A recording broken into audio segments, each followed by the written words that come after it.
What's up guys? Welcome back to my channel. Today I want to talk about 5 do's and don'ts while being in Korea. Some things you should be doing and some things you shouldn't be doing, and you should always be aware of these. Number 1. Do not just sit at any empty chairs at a dining table when you're dining in with, like a family or your friends or whatever. Especially when you go to a friend's house and they invite you over for dinner or for you to stay over and you have dinner or lunch with them. Don't just sit at an empty table because the eldest is seated first and the most senior person starts the whole entire dinner process. So be aware of this. If you ever visit your friend's place and you're about to have dinner or something, wait for them to all sit down first and then go ahead and sit. Whatever empty spot there is afterwards, go ahead and just sit there. Or if they tell you to go sit down at a certain spot, go and sit there.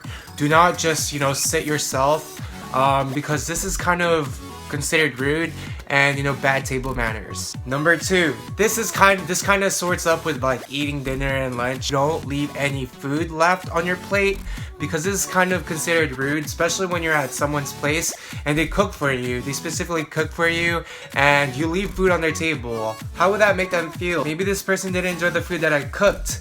Maybe it tasted weird to them. Maybe it's not, their really, type of food, whatever. Try your best not to leave food left on your plate. Try to finish it as much as you can because, that'll show them that you really did enjoy the meal. So what Koreans usually say before they eat any meal is 잘 먹겠습니다, which means showing appreciation for the food that they prepared for them and that they'll eat the food well. After they eat, after all the food is finished, they usually say 잘 먹었습니다, which means they ate well, thank you for the food, etc. When you're done eating, please do not leave your chopsticks like on top of your bowl or something. Leave it rest at the table to symbolize that you're done eating. Number 3, do not point with your chopsticks, okay? When you're at a dining table, please do not grab your chopstick and like play with it like a lightsaber. No, I'm just kidding. Do not point your chopsticks at anyone. It's similar to pointing your fingers at someone. See, I just did that to you. How did that make you feel? I don't know. But it's always rude to do that, like pointing your fingers at someone or pointing your chopsticks at someone is considered rude. Do not do it. I do not recommend it. So when you're eating, do not, poke your chopstick into like your rice or like leave it pointing up into like your plate or your bowl, because that's considered as like a reminiscent of a funeral ritual, which is what you don't want. So please do not leave your chopsticks like poked down at something when you're eating. Just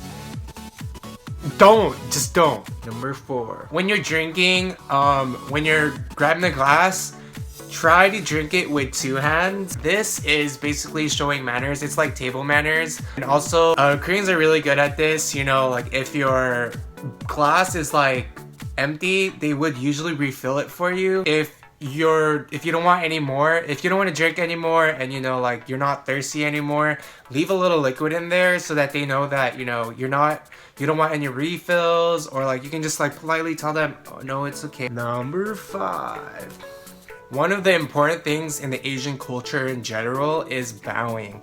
If you're gonna go to someone's house, if you're meeting someone for the first time, or if you're greeting someone, it's always respectful to take a bow. The deeper the bow, the more meaningful it is. The bow is a sign of respect, and this is also done when you exit, when you leave.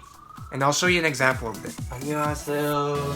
안녕히 계세요. Do not give them that bow like you would give to like the 편의점 lady working in the front register of a convenience store. Do not do that. Especially when you're meeting with someone's family, please do give like a, sincere, serious bow, a deep bow, because that just shows a lot of respect and that also leaves a good impression on yourself. Now, for the do's, besides those other factors, there's a lot of things that you can do. Number 1, please, when you come into someone else's home, please do come bearing a gift. Have a gift ready to give to, whoever lives in that house, the parents mostly. because this is a sign of like thank you for inviting me over to your home, for me over to have dinner, etc. Gifts are usually reciprocated, so once you give a gift, they'll give you a gift back. Just like with me and my old roommate, he gave me a gift, and then, you know, I ended up giving him a gift, and then he gave me a gift back, and then I ended up giving him a gift again, and he just wouldn't stop. You know, it's kind of weird, but it comes to that point where it's like once you keep giving gifts, you know, it'll eventually stop, and it'll start dying down once you start getting to know each other.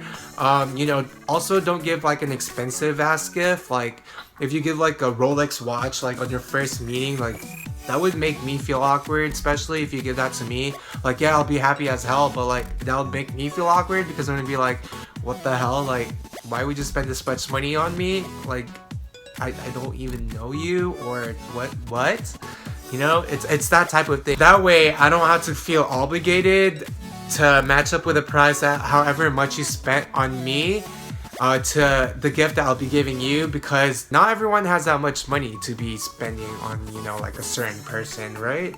Unless you really love them, then go ahead and spend as much money as you want. Number 2. Now, when you're receiving a gift, there's a way of receiving a gift from someone, especially when it comes to like money or something. You know, just like the bow or just like the two-hand thing when you're drinking. The polite way, the most polite way to receive a gift is by simply having your hand out, your right hand out, and then having your hand support your left hand support your right forearm and grab it. You know, it's like that. It's like they give you something, you know, it's like, here you go. And you're just like, 감사합니다. Or, you know, just also bow with it. Just like, 감사합니다. You know, it's just like a Korean culture, Korean tradition. It's a polite way of, you know, receiving a gift. Number 3. And usually in Korea, if someone gives you a gift, you actually have to reject it a few times before you accept the gift. You know, rejecting a gift in Korea is actually considered very rude and offensive. So either you like it or not, you're gonna have to accept that gift no matter what. But be sure to reject it a couple of times before accepting that gift, because that's kind of, you know, like, here, who does that? Like, here's some money. Oh, thank you. Like, that kind of makes you seem very greedy, you know? Number 4. This is very important. When you're in Korea, you need to keep mind of this. If someone invites you to go have dinner, be ready to stay longer than you expect, because usually if you go out with like a boss or like some friends or, you know, like your professor, yes, it's normal to drink with your professor in Korea. I actually done it myself. My professor, you know, invited the whole entire class and we went to go eat Korean barbecue, and, you know, he paid for everything and he invited us to go drink afterwards. Yes, you heard right. To drink afterwards. You do drink with your professors. It's normal. In Korea, it's tradition to go drinking. It's part of the Korean culture.